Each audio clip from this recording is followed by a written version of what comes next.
त्यातील मात्र शंका नाही. एवढंच नव्हे तर वैकुंठाची सुद्धा वाट काय होती या नामस्मरणाच्या बळावर आपल्याला सहज सर करता येईल. एवढा प्रताप वर्षाचा आहे. आगळा त्या नामाचा प्रताप आहे बरं का. आणि त्या नामाच्या बळामुळे मी काय झालो तर या 400 कोसाच्या समुद्रावर मी तरुण गेलेलो आहे. या नवल नाही असं या दिला अगदी मोठ्या चिंतेने ते बोलत आहे.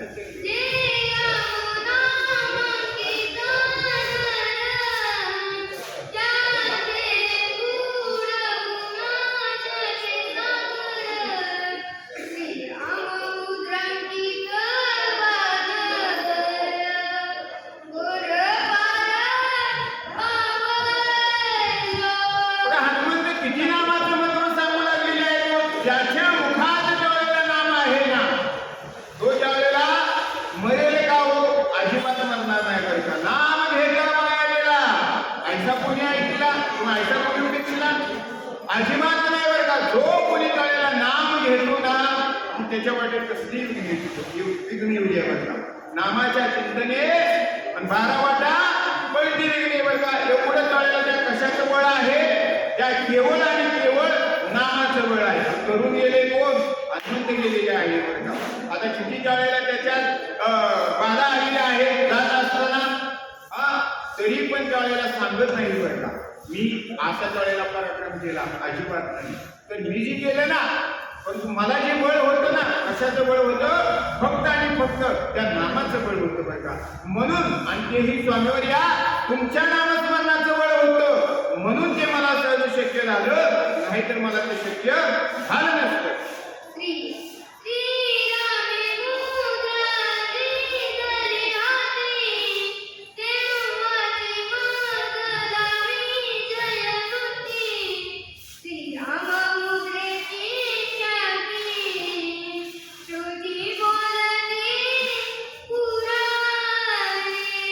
अहो स्वामीवर या तुम्ही मला विचारायला सुद्धा नको बरं का. म्हणजे का तर ज्या वेळेला ज्या क्षणाला तुम्ही जी रामनामाची जी मुद्रा होती ना ती मुद्रा तुम्ही माझ्या हातात दिली ना त्याच वेळेला मला विजय झाला ना म्हटले.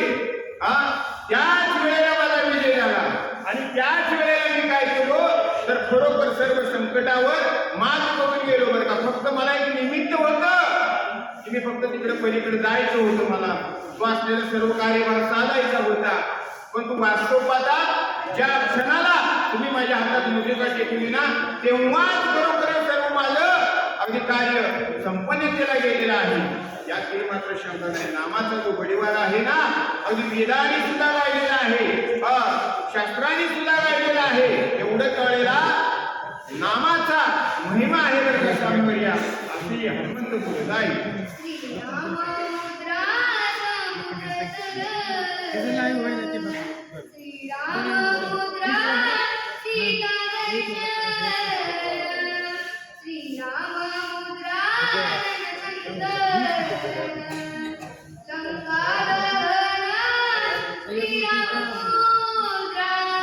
आम्ही या रामनामाच्या मुद्रेवर मी काय काय केलं तर 400 कोसाचा समुद्र ओलांडला बरं.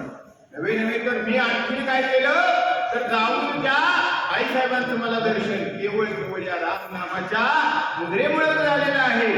एवढेच नव्हे तर समोर सर्व लंकेत जेवढा मी लंकाधन असेल मग तिथील असणारे सर्व राक्षस असतील किंवा आणखी ज्या वेळेला मला काय आपदा पडली असतील तिथं म्या कशावर त्यावेळेला कशाच्या जोरावर मात केली फक्त आणि फक्त हे रामनामस्मरण आहे ना याच्याच बळावर मी केलेलं आहे. माझं याच्यात काही नाही बरं का. असंही त्यावेळेला हनुमंत बोलत आहे. तिकडे घ्या कोणतरी इकडे पाठवा सांगायला पाठवा.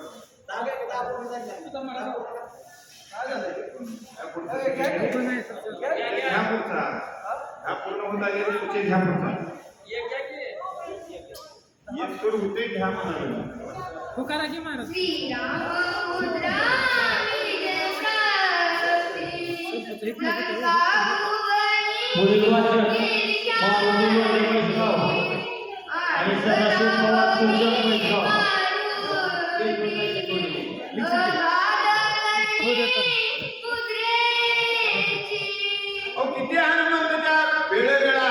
खरोखर आहे माहिती आहे बरं का नामाशिवाय कुठलंही कार्य आणि सदाशिव पवार पुंडलिका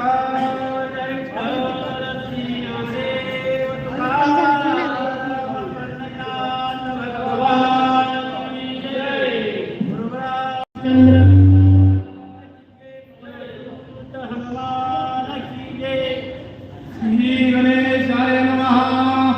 जेते नाही श्रीराम स्मरण आकर्ते अपयश कल्याण नित्य निंद्य पापी पुन्हा पतन महानरकी अध्यक्षाच्या नियमाप्रमाणे भगवानेश्वर वंदन करून कथेचं अनुसंधान नाथ बाबा सांगू लागले, ज्या ठिकाणी नामस्मरण नाही त्याचं काय करणं नाही.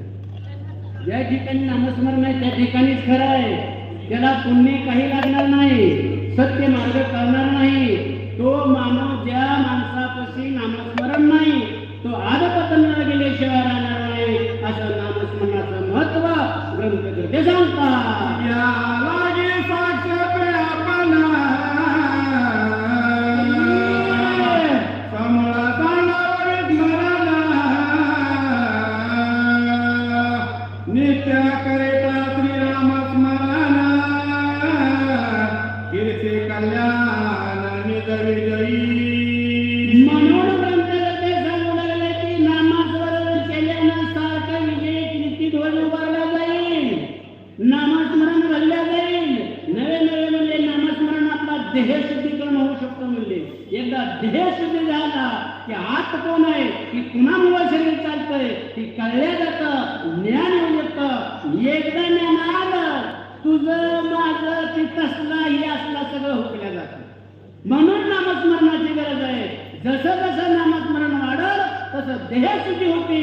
असं नामस्मरले त्या नामस्मरणाच्या जोरावर सगळं काय म्हणजे विजय मिळवला, युद्ध जिंकलं, लंकेत गेलो, असा सगळा पराक्रम नामस्मरणावर झालं म्हणतात. मुद्रांनीच प्राप्ती मनात हनुमंताची ख्याती जे जे केले लंके प्राती जे ते कीर्ते मुद्रेची. मग असणाऱ्या प्रोग्रामरायाच्या हातातली मुद्रिका हनुमंतरायापाशी, हनुमंतराया मुद्रिका घेऊन लंकेच्या ठिकाणी आगमन केलं. पण लंकेच्या ठिकाणी हनुमंतरायाने काय काय पराक्रम केला ही इत्यंभूत माहिती या ब्रह्मपत्रात म्हणले स्रोतांना ऐकायला. हनुमंताची निधस्थिती सोमुखने सांगे निज कीर्ती करुण मुद्रेची स्तुती सांगितला क्या ते श्रीरामा. मग हनुमंताचं कसं होतं म्हणले, बुद्धिमत्ता वरिष्ठ होते म्हणले, सगळ्या गोष्टीचं ज्ञान हनुमंतरायाला. उग म्हणले तुकाराम महाराज त्यांना शरण शरण हनुमंत उग म्हणले नाही. बुद्धीचे दाता म्हणले हनुमंतराय होते. त्या मुद्रिकेला नमस्कार केला आणि जी काय असेल ते नमस्कार करूनच कार्य साध्य होतं. आणि स्वतःच कार्य स्वतः कधी सांगू नये. तसं हनुमंतानं मस्त पराक्रम असणाऱ्या लंकेच्या ठिकाणी केलाय, पण स्वतः मुखानं आपला स्वतः पराक्रम सांगायचं नाही. मग सांगितलं तर पाहिजे. जगाच्या मालकाची म्हणले अशा पूर्ण तर केली पाहिजे. मग हनुमंतराया काय डोकं लढविता. हनुमंताचे मनोगता अंतर्यामी जाणे रघुनाथा हृदय धरिला आनंदयुक्त स्वामी सद्भक्ता अल्लादी. जी का हनुमंतरायाने कीर्ती केली ती न सांगता प्रोग्राम राहिला म्हणजे जगाच्या मालकाला स्वतः कुठं काय चाललंय, कोण काय करतंय सगळं डोळ्यांना दिसतंय. म्हणल्यावर असणारा भक्त काय करतोय ही दिसत नाही का. तरी पण सासणारा म्हणले रकम दाखवायचं, भक्ताचं मनोगत पूर्ण करायचं म्हणून म्हणजे आलिंगन हनुमंतरायाला दिलं. आलिंगन देऊन सारखं म्हणले क्षेम कुशल हनुमंताला जगाचं मालक विचारू लागलं. हनुमंताची युद्ध ख्याती ऐकावया वानर तळमळती हे जाणून श्री रघुपती उशे पुढं ते हनुमंता मग सगळं म्हणजे एकच ध्यास लागला होता की 4 तारीख कवायतीन ब्रह्मपुत्र आपलं भगवंताच्या मंदिरात केव्हा साजरं होतं. सगळ्या भक्तांना भक्तांना असे होती तो दिवस आज उजळला, सगळ्याची इच्छा पूर्ण झाली. तसं वानर सेना म्हणजे आपल्याकडे ब्रह्मरायाकडे बघत होती. अहो आमच्या हनुमंतरायाने म्हणजे आस म्हणजे सगळ्या वनराला लागली होती. त्यांच्या जगाच्या मालकाला ओळखले म्हणतात आणि ओळखून म्हणले हनुमंताला ब्रह्मराय काय म्हणू लागले. राम मने गा मारुती समुद्र लंकाना लंका ख्याती तुवा सांगितले यथा निघती सकाळी ते आती गंगा मन हनुमंतराला ब्रह्मरायाला बोलले, हनुमंता अरे बाप्पा म्हणले तो असणारा समुद्र लंघन कसं केलं, युद्ध कसं केलं आणि आजच्या गुह्याने सांगितलं. म्हणजे बाह्यांना नाही सांगितलं असं ही गुह्या सोडून बाह्यांना मला सांगावं. जगाचा मला ब्रह्मराय हनुमंताला विचारू लागले आहे. सीता ऐकून अक्षता संतोष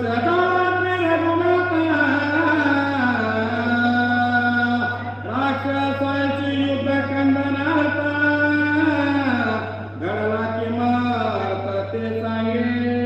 अरे बाबा हनुमंत बाबा म्हणले सीता सुरकुरूप आहे ही मला आनंद वाटला, माझ्या मनाला बरं वाटलं.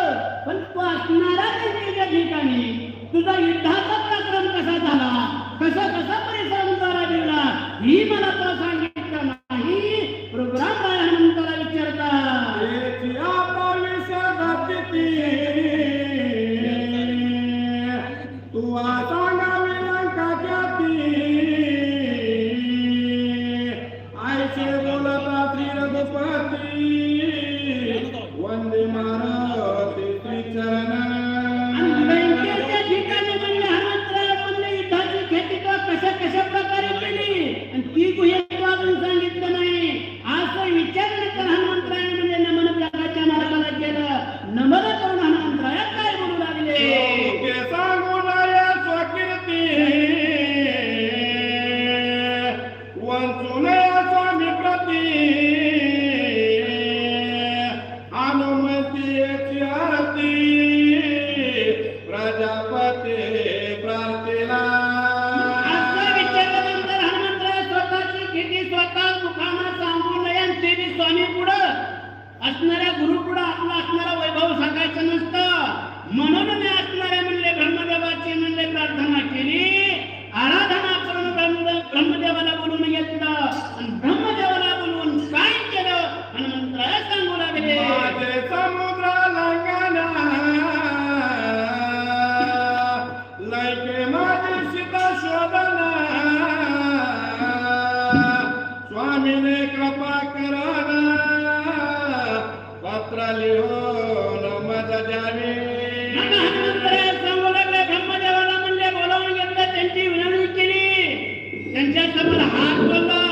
जगाचा मालक म्हणले ब्रह्मदेवा स्वतः कीर्ती केलेली स्वतःच्या मुखानं प्रभू कशी सांगायची नसती, स्वामी कशी सांगायची नसती, तर तुम्ही काय करा, मी असणारा समुद्र उल्लंघन कसं केलं, लंकेच्या ठिकाणी युद्ध कसं केलं, सीतामातेची शुद्धी कशी केली, त्या असणारा सविस्तर माहिती तुम्ही लिहून द्या अशी विनंती ब्रह्मदेवाची न्याय केली.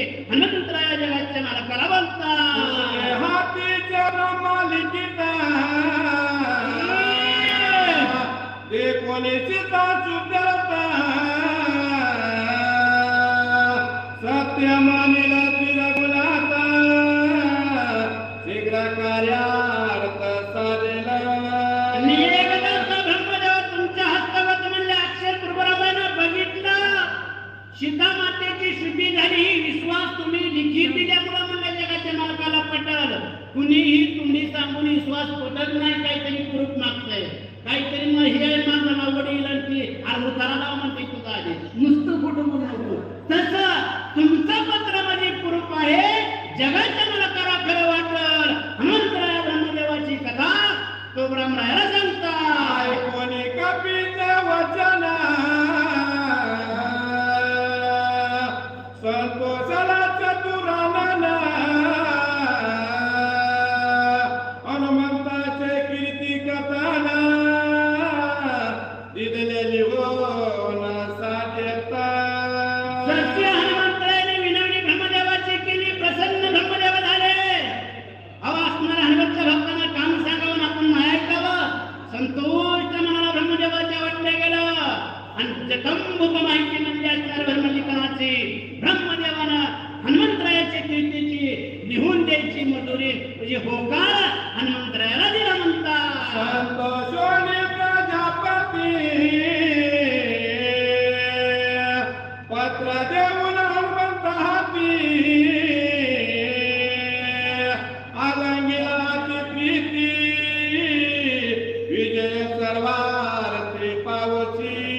आणि असणारा सगळा मजकूर वाचून जगाच्या मालकाला आनंद होईल. नवे नवे म्हणजे तुझी कीर्ती जगाच्या मालकाला सगळी समजल्या जाईल. सगळं पत्रात मजकूर लिहून एक ब्रह्मपत्राचं पत्र हनुमंतरायापाशी दिलं आणि जगाच्या मालकापाशी लिहून पोचवा. पत्र घेऊन हनुमंता श्रीराम विनमिता हे ब्रह्मयाचे लिखित वाचून कार्यार्थ जाणवा. त्या ब्रह्मदेवानं लिहून दिलेलं पत्र हनुमंतरायाच्या हातात लिहून दिल्याच्या मालकाला लिहितात. आपण आपल्या मालकाने एखादं काम केलं की काम अहो पण ती पत्र लिहून आणणं विनवणी असणाऱ्या जगाची मालकाची करू लागले. हे स्वामीवर्या रघुराया असणाऱ्या ब्रह्मदेवानं जे काय मजकूर लिहून दिलाय ह्याचा तुम्ही स्वीकार करा. वाचून त्यातला सगळा मतितार्थ तुम्ही बघा अशी विनवणी स्वामीची हनुमंतराया करू लागले म्हणतात. पत्र घेऊन श्री रघुपती वंदनीयाती प्रीती इकडे लक्ष्मणाचे हाती वाचवया श्रीरामे. हनुमंत बापानं पत्र दिलेलं म्हणजे असल्या प्रमाणे त्याला स्वीकार केला गेला आणि आनंदाच्या भरात म्हणजे लक्ष्मणाच्या हातात दिलं. लक्ष्मण भया या पत्राचं वाचन तुम्ही करावं जेणेकरून असणाऱ्या वनरशैला सुख वाटावं असं वाचनाचं काम लक्ष्मण भयाला प्रभुरामरायानं सांगितलं गेलं म्हणतात. पत्र लिहित प्रजापती स्वतः सादर श्री रघुपती सुग्रीवादी जुतपती सादरे बसल्या वनर पंक्ती. असणाऱ्या आपल्या बापानं म्हणजे ज्याच्यामुळे आपल्या प्रभुरामरायाची जगाच्या मालकाची ओळख झाली आणि त्याची ख्याती ऐकायची आणि त्याची ख्याती तुम्ही आणि सर्व माणसांना लिहिली नाही म्हणले. जगाचा मालक म्हणले ब्रह्मदेव आणि त्यांनी ख्याती म्हणले आपल्या हनुमंत बाप्पाची लिहिली आणि ती ख्याती ऐकायला वानर म्हणजे असणारे सगळे वानरवीर जेवढं का रीस वानर सगळं होतं सैन्य तेवढे आनंदानं उत्साहानं कथा ऐकण्यासाठी बसलेले आहे. वनमध्ये श्रीरामचंद्र शराक्षी तपरा त्रिगुणातीत चिन्मात्रा परपर ब्रह्मा. आणि ब्रह्मपत्र दिलेलं म्हणजे त्या पत्राचं वाचन करायचं ओम श्रीराम जय जय राम म्हणून म्हणजे असणाऱ्या पत्राचं वाचन करायचं. असणाऱ्या रामापराधिक परा म्हणले तुमच्या नामामुळे नाम संकीर्तन साधन पैसोपे जळतील पापे सन्मानकरीचे. तुमच्या नावाचं एवढं श्रेष्ठत्व आहे म्हणले आणि त्यांचं नाव घेऊन ब्रह्मपत्रिकेला वाचायला सुरुवात केली म्हणतात. नाही मी तुपना ब्रह्मीनाथ ब्रह्मपुरना तो श्रीरामाचा गुण पूर्णत्व पूर्ण परब्रह्मा. पूर्ण कृपेचा प्रब्रह्म म्हणलं गेलंय. ज्या ठिकाणी मी तू पण नाही. आज आपल्या या मीटिंग वरती सगळं असणारा भक्त कोण कुठला आपली ह्या मीटिंग वाली म्हणजे ओळख झाली. ह्यांच्या सगळ्याच्या ठिकाणी मी मोठा माझ्यासारखा अर्थ कोणच सांगत नाही अशी भावना धरून कुणी आलंय का? अजिबात सुरू नाही. होणारा ब्रह्मपत्राचा उच्छेदतेने म्हणजे त्या ठिकाणी आलं. सगळं शरण प्रभुरामरायाला जाऊन कार्यक्रमाला हजर राहिलं. मग मनाच्या ठिकाणी मी तू पण गेलं त्या असणारा संज्ञान पण आल्या जातं. म्हणून म्हणजे सगळ्या वानरी वीरांना ब्रह्मपत्र वाचण्याचा आनंद घेऊ वाचू लागला. ब्रह्म तुझे नि ब्रह्मत्व धर्म तुझे नि धर्मत्व कर्म तुझे नि कर्मत्व तू स्वयमेव चिन्मात्र. स्वतःची मात्र म्हणजे प्रभुरामराय म्हणजे स्वतःच कर्म करायचं म्हणलं तरी बी कर्म करायचं म्हणलं तर तो बुद्धीदाता पाहिजे. त्यानं बुद्धीचा संचार केल्याशिवाय कुठलं कर्म करू शकत नाही, कुठलं कार्य करू शकत नाही, कुठलं कर्तव्य करू शकत नाही. सगळं कार्य करीत तोच आहे. तो जगाचा मालक आणि स्वतः मात्र म्हणण्याची मात्र आहे अशी स्तुती प्रभुरामरायाची करून ब्रह्मदेवाने दिलेल्या पत्राचं वाचन सुरू झालं. तुझा निर्विकार स्मृती मानती तो तू वासती विश्वमूर्ती विश्व तुमानित निश्चिती तव ते त्रिपती तुझी पाया. सगळे विश्वास असणारा मालक तुम्ही म्हणले. तुम्ही सगळं डोळ्यामध्ये झाकल्याच्या घरात सृष्टीत काय चाललंय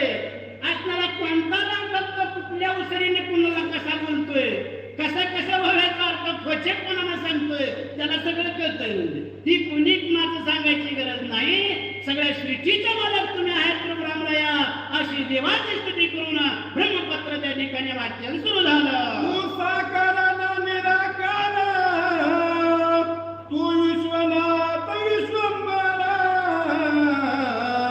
तुझ्या स्वरूपाचा निराधार, नकळे साचार श्रुती शास्त्रा. तूच म्हणले साकार निराकार म्हणले तूच आहे, करता करिता तूच आहे, कार्य घडवून घेणारा तूच आहे. तुझ्या अगाध मानाची गणता कोणत्याही भक्ताला न करणार म्हणले. तुझ्यासारखा तूच देवा उग म्हणलंय का? कुणीही तुझी बराबरी करून अशी स्तुती प्रभुरामरायाची त्या ठिकाणी करू लागले. श्रुती मनाती नेती नेती, शास्त्रे तोटावली चित्ती, चारी वाचा मौनावती, तोती रघुपती परमात्मा. स्तुतीने म्हणले ढळकवून म्हणजे आवाज करून करून गप झाल्या म्हणले. चारी वाचा मौन थंड झाल्या. कितीही वडावडा केलं तरी काय लिखाण होतंय का? त्याचं वर्णन होतंय का? मग त्याच्यासारखं म्हणजे तूच आहे आणि सगळं करून घेणारा. आणि माझा मध्ये पुस्तकाची सेवा करायला स्टेजवर जायचं. ब्रह्म असणारी मूर्ती प्रभुरामराया तुम्ही आहे अशी स्तुती प्रभुरामरायाची ब्रह्मलिखात त्या ठिकाणी वाचू लागले. आता जैसा येसी दैसिया, नमो तुझ श्रीरामराया, तुझिया कृपे श्री रघुवरिया, स्तुती वदावया समर्थ. ओम नमोजी प्रभुरामराया म्हणले नमस्ते म्हणजे सुरुवात मोठे महाराज स्टेजवर जायचंय. तुमची स्तुती तुमचं कार्य तुम्हीच ज्ञानाला बुद्धी आम्हाला ही कार्य तुम्हीच करून घ्यायचं. सगळा भार असणाऱ्या प्रभुरामरायावर घातली या भार होईल एकावेळी तशातला म्हणजे ग्रंथकृत्याने भार मनावर टाकला. ही कार्य तुमचं तुम्ही करून घ्या. असणारी सेवा स्तुती सज्जनच्या चरणी बस. पुंडलिकावरती हरिहर श्री ज्ञानदेव रामचंद्र भगवान की जय. पवन सोत हनुमान की जय. श्री गणेशाय नमः. श्री सद्गुरु परंपरा अनंत अवतार अवतारी तू रघुनाथ, तुझा सेवक हनुमंत त्याचा दूत पवडा. वक्रतुंड महाकाय सूर्यकोटी समप्रभ, निर्विघ्नं कुरु मे देव सर्वकार्येषु सर्वदा. मनोजवं मारुतुल्यवेगं जितेन्द्रियं बुद्धिमतावरिष्ठं, वातात्मजं अनुरूतमुख्यं श्रीरामदूतं शरणं प्रपद्ये. कथेचं अनुसंधान. ब्रह्मदेवानं हनुमंताचं प्रताप वर्णन लिहायला घेतलं, परंतु नंतर भगवंताचं वर्णन करतात. प्रभुरामचंद्रा, तुझं सगुण म्हणून का निर्गुण रे? तू निर्विकार असणारा परब्रह्म आहे. तू सगुण साकारही त्या ठिकाणी येतो, अवतार करायला येतो. तू दशावतार घेतलं, काय केलं? भक्ताचं रक्षण केलं. का तर धर्माला ज्या वेळेस ग्लानी येते, धर्माचा धर्मात्मत्व आहे, कर्माचा कर्मात्मा त्या ठिकाणी असणारा तो आहे. ज्या वेळेस धर्माला ग्लानी येते त्यावेळेस गो ब्राह्मण प्रतिपालक म्हणून त्या ठिकाणी तो अवतार कार्य घेतो. दश अवतार भगवंता तू घेतले. अमृषीसाठी जन्म सोशेले, मत्स्य कुर्म वराह नारसिंह वामन परशुराम राम श्रीकृष्ण बौद्ध आणि दहावा असणारा होणारा कलंकी अवतार. भगवंता ज्या वेळेस धर्माला ग्लानी येते, ज्या वेळेस भक्तावरती संकट येतं, धर्माचं रक्षण करण्यासाठी त्या ठिकाणी तो अवतार करायला येतो. आणि आज तुझ्या भक्तानं काय केलंय? महान असणारं कार्य केलंय. बघितलं तर पशुयोनीत असणारा, पाला खाणारा वानर, आणि तुझ्या हनुमंताचं चरित्र मी त्या ठिकाणी सांगतो. मी कोण आहे? ब्रह्मदेव. मला स्फूर्ती देणारा सुद्धा, सृष्टीची उत्पत्ती करताना मला स्फूर्ती देणारा परब्रह्म तूच आहे. अशा प्रकारे भगवंताची स्तुती करतात आणि हनुमंताचं प्रताप वर्णन द्यायला ब्रह्मदेव चालू करतात. लंगोनिया पंपती यवनिया लंके प्रती, हनुमंते जे जे क्या लिखेती, ते रघुपती अवतारी. मग प्रभुरामचंद्रा, तुझ्या हनुमंतरायानं काय प्रताप केला? त्याचं असणारे शौर्य काय, त्याचं धैर्य काय, त्याचं धाडस, त्याची असणारी कीर्ती त्या ठिकाणी मी सांगतो. ज्या वेळेस समुद्राचं उल्लंघन करायचं आहे, त्या लंकेमध्ये सीतामातेचा शोध लावत असताना हनुमंतरायानं समुद्रावरून उड्डाण केलं. आणि उड्डाण करत असताना काय संकट आलं, त्या संकटावरती हनुमंतरायानं काय मात केली, सगळं हनुमंताचं तुझ्या भक्ताच्या लीलेचं वर्णन या पत्रिकेद्वारे मी करतोय. लक्ष्मणराया वाचतात, प्रभुरामचंद्र ऐकतात. मग जिथं जगाचा मालक ऐकतोय, जगाचा बाप, जगाचा विधाता प्रभुरामचंद्र भगवंत त्या ठिकाणी ऐकतोय, मग आपण सुद्धा तेवढ्याच तन्मयतेनं भगवंताच्या भक्ताची त्या ठिकाणी कीर्ती ऐकावी. जग अगम्य चरित्र तुझा रंग पाले खाईर हनुमान वानर अगम्य. भगवंता तू आघात आहे, तुझी असणारी कीर्ती आघात आहे, तुझे त्या ठिकाणी शौर्य, तुझा प्रताप, तुझा असणारा महिमा, तुझं सामर्थ्य आघात आहे भगवंता. आम्हाला माहिती आहे प्रोग्राम चंद्र तू ठरवलंय काही त्या ठिकाणी करतो, धर्माचं रक्षण करतो, सगळ्या धर्माचं रक्षण करणारा व ब्राह्मण प्रतिपालक म्हणणारा तू भगवंत आहे. तुझ्याकडे सामर्थ्य ठीक आहे, पण एक तुझा किंकर असणारा तुझा सेवक, तुझ्या सेवकानं सुद्धा एवढा महान पराक्रम करावा. पाला खाणारा वानर आणि पाला खाणाऱ्या वानरानं सुद्धा काय शौर्य लंकेत दाखवलं, कशी त्या ठिकाणी समुद्रावरून उड्डाण करून लंकेमध्ये कसा प्रवेश केला, त्याचं वर्णन ह्या पत्रिकेमध्ये भगवंता मी लिहून दिलंय असं असणारं ब्रह्मदेव पत्रिकेद्वारे त्या ठिकाणी सांगतात. लक्ष्मण राय वाचतात, प्रोग्राम तुका ऐकतात. अगम्य हनुमंताची गाती, अगम्य हनुमंताची ख्याती, अगम्य हनुमंताची कीर्ती, ऐके रघुपती पुरुषार्थ. भगवंता प्रोग्राम चंद्र त्याचं काय वर्णन करावं.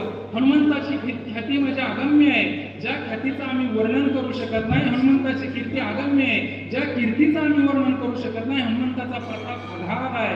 भगवंता तू एवढा सामर्थ्यशाली आहे, त्याचप्रमाणे तुझा असणारा हनुमंतराय तुझा भक्त सुद्धा सर्वश्रेष्ठ आहे, धैर्यशाली आहे, शक्तिशाली असणारा हनुमंतराय आणि त्याच्या उद्धाराचा पराक्रम या ठिकाणी मी लिहून देतो.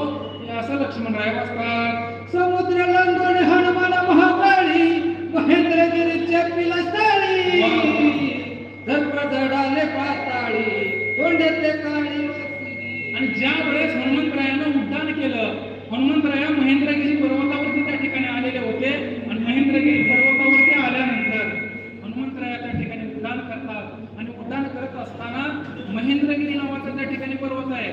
मग उड्डाण करत असताना आपल्या पायाचा त्या ठिकाणी बोजा खाली पडला आणि त्या पायाच्या भारानं, हनुमंताच्या बोजानं, त्या शक्तीनं, त्या ताकदीमुळं महेंद्रगिरी असणारा पर्वत अगदी सप्त पाताळापर्यंत दाबला गेला. ज्या दबावामुळं, ज्याच्या असणाऱ्या वजनामुळं, ताकदीमुळं पाताळातील असणारे सगळे जे काय सर्प होते त्या सर्पांनी तोंड वाचले. एवढा असणारा पृथ्वीवरती कशाचा भार पडावा, एवढा बोजा असणारा पृथ्वीवरती कशाचा पडावा.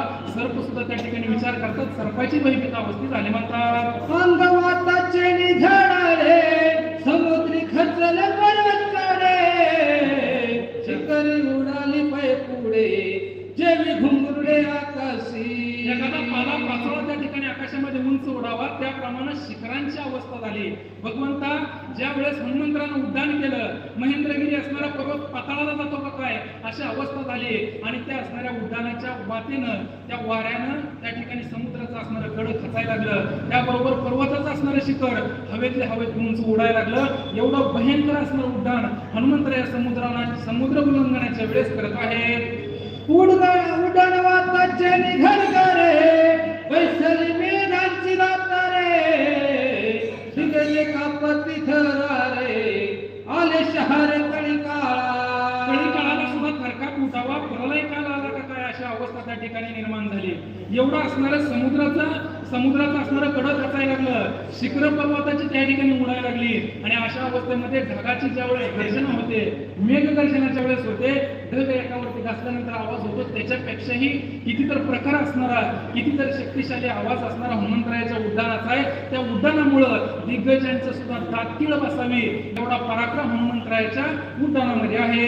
उड्डाण काळीचे कल्लड, उचंबळले समुद्र जळ, सत्यलोकी प्रजन्य काळ, दुर्मंडळ कपिलरे. ज्यावेळेस समुद्राचं कडं खचलं गेलं, ज्यावेळेस पर्वताची शिखर त्या ठिकाणी उंचच्या उंच उडत होती, ज्या वेळेस असणारा मेघांची दाटीळ बसावी एवढा गदगद आवाज उड्डाणाचा येत होता, त्यावेळेस त्या असणाऱ्या सागराचं पाणी, त्या समुद्राचं पाणी ब्रह्मदेवापर्यंत, त्या सत्यलोकापर्यंत तिथं पाऊस पडला. म्हणजे एवढं असणारं समुद्राचं पाणी वर उडलं गेलं. ध्रुवमंडळ असणारं, जे आपण ध्रुवतारा बघतोय ते ध्रुवमंडळ सुद्धा भिजलं गेलं. एवढं प्रकारे एवढं शक्तिशाली उड्डाण हनुमंतरायाचं आहे. उड्डाण काळ दुर्धर वाटा, उभा झोपली निळकंठा, रमथा पट्टी वैकुंठा, भय संकष्टी संरक्षी. ब्रह्मदेवाने लिहिलेलं पत्र लक्ष्मणराय वाचतात, प्रभू रामचंद्र त्या ठिकाणी ऐकतात. काय वर्णन आहे, एवढं समुद्राचं कडक असलं, महेंद्रगिरी चकला गेला, ते असणारं पाणी ध्रुवमंडळापर्यंत उडालं गेलं. पण जो सृष्टीचा संहार करणार आहे साक्षात महादेव शंकर असणारे, त्यांना मिठी आईसाहेब पार्वतीनं मारली. आईसाहेब पार्वती म्हणजे या मायेला सुद्धा भीती वाटली. एवढा महाप्रलय काल आला का काय, कशाची अवस्था झाली असावी. हनुमंतरायाच्या उड्डाणाच्या पराक्रमानं त्या शक्तीनं प्रलय काल आला का काय, एवढं शौर्य हनुमंताच्या उड्डाणामध्ये आहे. उड्डाण काळी कपी दुर्धर सुरधाकती खेचर सिद्ध गंधर्व विद्याधर नर किन्नर कापती. आणि जी काय वानर मंडळी होती त्यांना सुद्धा भीती वाटायला लागली. देवलोक आहेत, सूर आहेत, वानर आहेत, ठिकाणी राक्षस आहेत, विद्याधर असणारे सगळे देवलोक सुद्धा, स्वर्गातील देवांना सुद्धा तर्का वाटायला लागला. प्रलय काल आला का काय अशी अवस्था झाली. समुद्राचं कडक असतात, चित्र आकाशामध्ये उंच उडली जातात, मेघांची दाटपिळ बसावी एवढा गरगर आवाज ह्या असणाऱ्या उड्डाणाचा होतोय. ध्रुव मंडळापर्यंत पाणी आलं गेलं, सत्य लोकांवरती पाऊस पडतो का काय अशी अवस्था झाली. जिकडं बघावं तिकडं, जिथं पार्वती आई त्या ठिकाणी शंकराला मिठी मारते. एवढी भयभीत अवस्था पार्वती जीवत असेल, मग आपल्यासारख्या जीवांची काय अवस्था झाली. वाचा, जैसा श्रीरामाचा बाण तैसे सगळे गवटान कपिसाले पैस्फुरन तर कोण आवरी. ज्याप्रमाणे प्रोग्रामचं तर एक बाणी एक वचनी एक पत्नी, ज्याप्रमाणे भगवंता तुमचा बाण आहे, ज्याप्रमाणे बाणामध्येच जेवढे असणारं सामर्थ्य आहे, तशाच प्रकारचं सामर्थ्य बाणाप्रमाणे हनुमंतरायाच्या सुद्धा उड्डाणामध्ये आहे. ब्रह्मदेव त्या ठिकाणी पटवले का, पहावय हनुमंताची शक्ती मिळवून या देवाच्या बसती सुरसा थाडीली छळनुक्ती मार्ग रोदारती मग एवढं हनुमंत. कार्य चांगलं चाललेलं असताना, एवढं हनुमंतराया सीतामातेचा शोध लावायला जात असताना का उभारणार म्हणजे त्या ठिकाणी काय करायला कळ लावले. स्वर्गातील देवांना काय झालं की बाबा चांगलं चाललंय, काहीतरी करायचं. मग स्वर्गाच्या देवाने काय केलं, आता ह्याला काहीतरी अडथळा आणायचा, ह्याच्या संघ ही वाचक टाकून त्याच्या संघ ती सूचक मेळ लावून टाकायचा. का तर कुठंतरी कळ देवाने काय केलं की बाबा आता हे चाललंय, पण ह्याला आपण अडथळा निर्माण करू का. तर त्यांना हनुमंतरायाकडे किती शक्ती आहे, हनुमंतरायाकडे किती ताकद आहे, हनुमंतरायाकडे किती शौर्य आहे, देवांना बघायचं होतं. झालं काय, दरचे कदानव चैनी सुरसना मे कश्यप पत्नी विक्राळ मुक्त योजन नामी कपिला गुणी गिळावया. देवांना त्या ठिकाणी कळ सुचली, काय करावं. हनुमंताकडे ताकद आहे का खरंच. आता देव भांडी घासायला राजा रामाच्या दरबारात, तिथं आपली सोडवणूक करायला त्या ठिकाणी सीता आई साहेबाला रावणाला काहीतरी कार्य त्या ठिकाणी प्रौढा बुद्धी देऊन करायला लावलंय. सीतामातेचं हरण राजा रावणाने केलंय. आपली बांधवडी सोडवायची आहे, त्या राजा रावणाच्या तावडीतून सुटायचं आहे, पण त्यातून सुद्धा काहीतरी आवडीचा सुचावी की बाबा आता हनुमंतराया सीतामातेचा शोध घ्यायला जातात, पण त्याला अडथळा निर्माण करावा. मग त्याला अडथळा काय निर्माण केला, सुरसा दानवांची माता त्या राक्षसाची आई असणार, तिला काय केलं, जा आणि त्या हनुमंतराला अडथळा निर्माण कर. ती चाललाय सीतामातेचा शोध घ्यायला, त्याला त्या ठिकाणी गिळून टाक, त्याला काहीतरी अडथळा निर्माण कर. आणि सुरसा त्या ठिकाणी गेली आणि हनुमंतरायाच्या वाटेवरती जाऊन काय केलं, एक योजनपर्यंत मुख पसरलं. हनुमंतराया काय करतात, वाचा, हनुमान झाला विसयोजन सुरसा मुक्ती संयोजन हनुमान वाढलं शत योजन तत्समान मुख पसरी. आणि ही सुरसा असणारी नादाला कोणाच्या लागल्या, जो भगवंताचा एक नंबरचा भक्त आहे. वाढता वाढता वाढे भेदिले शून्य मंडळा, असं असणार हनुमंताचं त्या ठिकाणी शक्ती आहे, प्रताप आहे. आणि ही काय करायला लागली, त्याच्यासमोर गेली, एक योजन आपलं मुख पसरलं. हनुमंतराय 5 योजन झाले, ही लगेच 10 योजन, हनुमंतराय 20 योजन, तिनं 30 योजन पर्यंत आपलं त्या ठिकाणी मुख पसरलं. हनुमंतराया म्हणजे वाढ जेवढं वाढायचं आहे, हनुमंतराय 100 योजन पर्यंत आपलं असणारं शरीर पसरलं गेलं. आणि तसंच असणारं उड्डाण हनुमंतरायाचं चालू आहे. हनुमान मात्र होऊनी परवेशाला तिच्या वदनी न मारून या कश्यप पत्नी गेला निघोनी कर्णद्वारे. हनुमंतरायाने विचार केला, ही वाढायला लागली. आता ही बघितली तर सुरसा दानवांची माता आहे, मग दानव असणाऱ्या देवांची सावत्र असणारे बंधू आहेत, देव दानव सावत्र बंधू. मग आपल्याच असणाऱ्या वायू पितेची असणारी सावत्र आहे, मग हिला कशाला मारायचं, एखादी असतं असू द्या. मग तसंच मग मोठं पसरलं. हनुमंतरायानं सूक्ष्म रूप धारण केलं. हे 100 योजन होईपर्यंत हनुमंतराय लगेच त्या ठिकाणी मुखात गेले. आणि मुखात गेल्यानंतर काय प्रताप केला, सुरसावळी चाटीत देव दानव शिव विस्मित हनुमान गेला हात हात बळानुत श्रीरामे. आणि सुरसेनं बघितलं, आता होतं समोर एवढं वाढत गेले. अचानक सूक्ष्म रूप धारण केलं. आपल्या मुखात शिरला. ते असणारे सुरसात जिव्हाळ्यात चाटायला लागले. कुठं दातात अडकलंय का, कुठं दाताच्या मागं, कुठं दाढात अडकलंय का, सगळीकडे बघायला लागले. तेवढ्यात हनुमंतरायाने करून जय श्रीराम म्हणले. कानात मुद्दाम बाहेर केलं. सुरसात कैसे पाच पत्नी वृद्धा वायूची सापट जननी कपिन मारीच वेक सज्ञानी गेला निघोनी राम नामे. हनुमंतराय म्हणतात हिच्या नादालाच लागायचं नाही का, तर असू द्या एखादी आडमोड. काय करायचं, हिला बघत जायची वाढता वाढता. का तर या ठिकाणी देवाने पाठवलंय. आपल्या असणाऱ्या वायुपीठाची असणारी सावत्र आहे, मग हिला मारायचं नाही. मग काय करायचं, काहीतरी याच्यावर विचार करावा. हनुमंतराय मुखात गेले आणि जय श्रीराम गर्जना केली आणि कानाच्या छिद्रातून हनुमंतराया त्या असणाऱ्या सुरसेच्या शरीरातून बाहेर पडले. हनुमान केला तो मारून सुरसत्तेने संतोषण कपिसत दिले आशीर्वचन विजय पूर्ण त्रिलोकी. मग हनुमंतरायाने काय केलं, सुरशीच्या नादालाच हनुमंतराया लागले नाहीत का, कानात उड्डाण करून बाहेर गेले का. एखादा असतंय पण त्यावेळेस ते असणाऱ्या सुरसेला सुद्धा वाटायला लागलं खरंच भगवंताच्या भक्तीमध्ये अडथळा देऊन काहीच त्या ठिकाणी उपयोग नाही. तिलाही आनंद वाटायला लागला का, तर हा असणारा वायूचा मुलगा आहे हनुमंतराय. आपल्याला इजा न पोचवता जर हनुमंतरायाने मनात आणलं असतं तर सुरसा तार दिशे त्या ठिकाणी पाठवून टाकली असती. पण आपल्या गीतेची सावत्र जननी आहे म्हणून कानाच्या उड्डाण केलं आणि त्याच्यामुळे सुरसेला सुद्धा आनंद निर्माण झाला. विसावघ्या जळस्थळ पाहे संमती तो महिन्यात वाढवला वृद्धगती यावर विश्रांती हनुमंता. आणि या ठिकाणी हनुमंतराया त्या असणाऱ्या सुरशीच्या तावडीतून सुटले, कानातून उड्डाण केलं, बाहेर गेले. आता आपल्याला समुद्राचं उल्लंघन करायचं, राजा रावणाच्या लंकेत जायचंय. मधुकर माळे पुढे वाचक आणि व्यंकट माने सूचक यांनी स्टेजकडे जायचं आहे.